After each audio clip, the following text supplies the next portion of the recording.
The Spinosaurus stands stock still, his long, curved claws and his slightly parted jaws only centimeters from the surface of the water. He's been standing like this for nearly 15 minutes. Around him, the river swirls about his massive legs, creating eddies that spin away downstream. Somewhere above him, he hears the trumpeting call of a huge Asdarchid pterosaur, but he doesn't allow this to break his concentration. He stands motionless, only his eyes moving, following the motion of a melvius, a huge freshwater fish, in the water below him. The Spinosaurus is a stranger in this late Cretaceous world.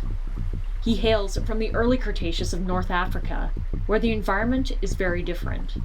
Spinosaurs are adapted for hunting and eating the huge swordfish that live in the shallow streams and estuaries there.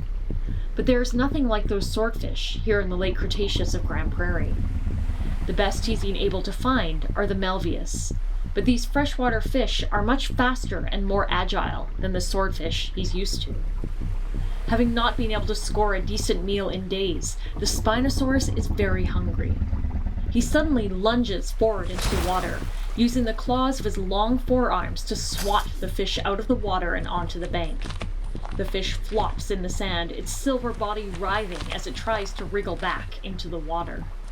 The Spinosaurus pivots its feet in the muddy river bottom, ready to make its way onto the bank and to snap the fish up in its huge, crocodile-like jaws. As he emerges from the water, the Spinosaurus lunges for the fish and is surprised when his head comes into contact with something very large and very solid. Shocked, he drops the melvius, which makes a desperate bid for freedom across the sand. The Spinosaurus looks up, startled to see that what he has just headbutted is a huge female Lusotitan.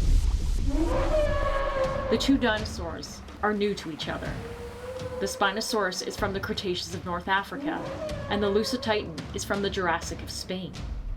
For a moment, they just stare at each other, both wary. Then the Spinosaurus hears a loud splash and realizes that his would-be meal has just found its way back to the water.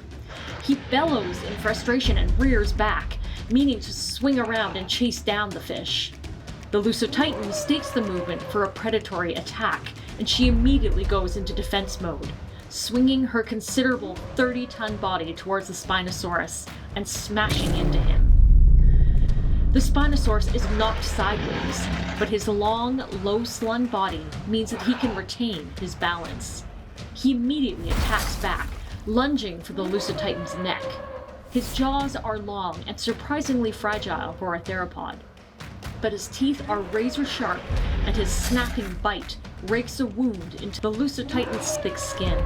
The Lusotitan staggers backwards, and the Spinosaurus uses the forward momentum to drive his 8-ton body weight against the sauropod.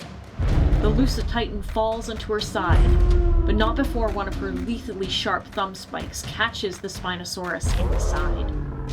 The Spinosaurus backs away, panting, the wound in his side searing painfully.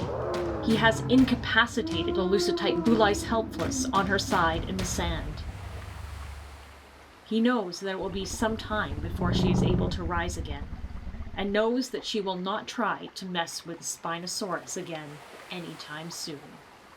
Spinosaurus wins.